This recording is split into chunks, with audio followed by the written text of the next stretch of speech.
YCP నాయకులు diversion politics చేస్తున్నారని Cheepurupalli MLA Kimidi Kala Venkatrao అన్నారు. చీపురుపల్లి తెదేపా కార్యాలయంలో ప్రజా దర్బార్ కార్యక్రమాన్ని నిర్వహించిన ఆయన వైసీపీ నాయకుల తీరుపై మండిపడ్డారు. వైసీపీ నాయకులకు అధికార దాహం ఎక్కువని, అధికారం కోల్పోయేసరికి రాష్ట్రాన్ని దోచుకోలేక బ్రతకడం కష్టమైపోతుందని విమర్శించారు. అందుకే చంద్రబాబు నాయుడు ఎంత మంచి పని చేసినా జగన్కి కనిపించడం లేదన్నారు. ఈ కార్యక్రమంలో ఆర్ఈసీఎస్ మాజీ చైర్మన్ దన్నాన రామచంద్రుడు, గరివిడి మండల మాజీ ఎంపీపీ పైల బలరాం, మెరకముడదం మండలం మాజీ ఎంపీపీ వెన్నె సన్యాసి నాయుడు, కెంగవ ధనంజయ్ తదితరులు పాల్గొన్నారు. డైవర్సిఫైడ్ పాలిటిక్స్ విషయాన్ని పక్కకు మళ్లించడం అనేటటువంటిది జగన్మోహన్ రెడ్డికి ఆయన అనుచరులకి వెన్నతో పెట్టినటువంటి విద్య. 1 year అయిన తర్వాత అనేకమైనటువంటి కార్యక్రమాలు తెలుగుదేశం పార్టీ నెరవేర్చింది. 1 yearలో 80%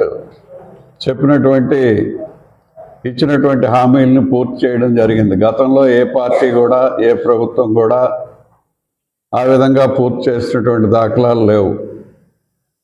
అలాగే ఈ రోజున ల్యాండ్ ఆర్డర్ సిచ్యువేషన్ కానీ, అదేవిధంగా ఉద్యోగుల పట్ల మరి వారికి ఇవ్వాల్సినటువంటి న్యాయపరమైనటువంటి విషయాలన్నింటిలో కూడా ప్రభుత్వం ముందుకు రావడం జరిగింది.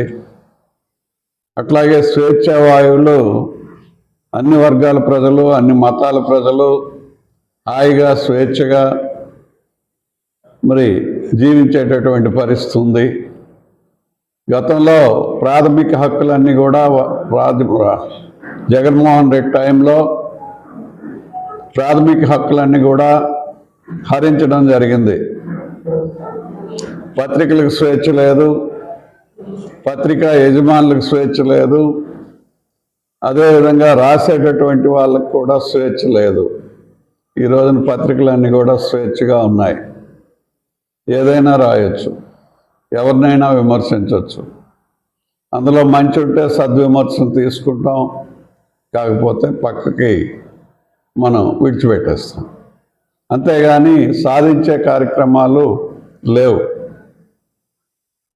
ఈ రోజున రైతులకి 1 yearలో ధాన్యంకి వాళ్ళు పెట్టినటువంటి బకాయిలు 1600 కోట్లు ఉంటే దాన్ని పూర్తిగా వచ్చినటువంటి 2 మాసాల్లోనే పే చేయడం జరిగింది.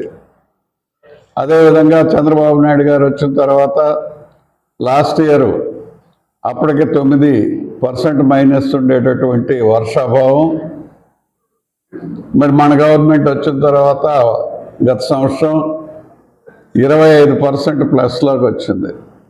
దానివలన పంటలు బాగా వచ్చాయి, ధాన్యం చాలా ఎక్కువ పండాయి. అయినప్పటికి కూడా ఎక్కడో కేజీ ఎక్కువ లేకుండా తీసుకొని రైతుకి మరుసటి రోజుకే ఆయన అకౌంట్లో సొమ్ము పడే విధంగా చేసినటువంటి పరిస్థితులు మనం చేసాం.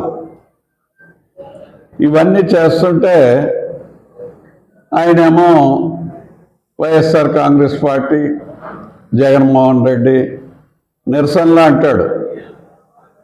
అంటే దోచుకోవడానికి వీళ్ళకి అధికారం లేకపోతే బ్రతకలేరు అనమాట.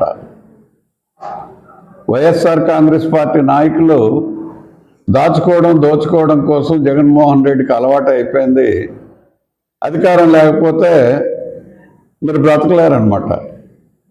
అందుకోసం ఎంతసేపు మళ్ళీ అధికారం ఎలా రావాలి, ఏంటి రావాలి, అవతల వాళ్ళు మంచి చేసినా, ఇప్పుడు ఉన్నటువంటి ప్రభుత్వం మంచి చేసినా, చంద్రబాబు నాయుడు గారు మంచి చేసినా, ఈ రాష్ట్రాన్ని అభివృద్ధి చేసినా, పేద ప్రజలకు సంక్షేమ ఫలాలను అందించినా, రైతులకి, రైతు కూలీలకి అందుబాటులో ఉండి చక్కగా వాళ్ళకి వెళ్ళాల్సినటువంటివి ధాన్య సేకరణ కానీ అన్నీ బాగా చేస్తే వీళ్ళకి అక్కర్లా.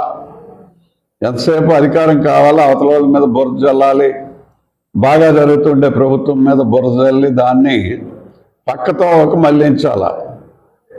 ఏదో 10 సార్లు బాగలేదని చెప్తే ప్రజలు వింటారేమో అనేటటువంటి భ్రమలో జగన్మోహన్ రెడ్డి ఆయన తాలూకా నాయకులందరూ ఉండడం, ఈ విధమైనటువంటివి రోడ్డు మీదకి వచ్చేసే కార్యక్రమాలని మరి ప్రజలు ఎప్పుడు కూడా మరి ఆ విధంగా ఆలోచించరు.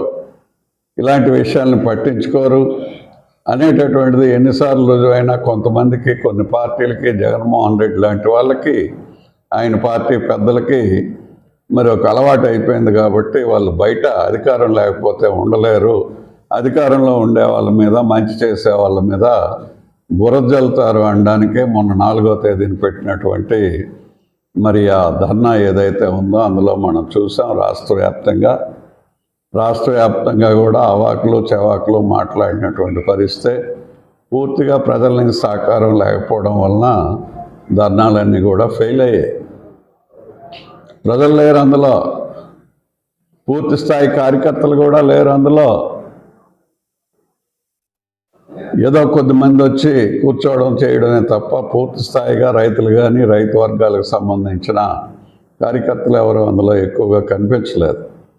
అందువల్ల ప్రజలు దీన్ని పట్టించుకోవట్లేదు అనేటటువంటిది కూడా ఆ పార్టీ నాయకులు తెలుసుకోవాల్సినటువంటి అవసరం ఉంది అని చెప్పి మీ ద్వారా తెలియచేస్తూ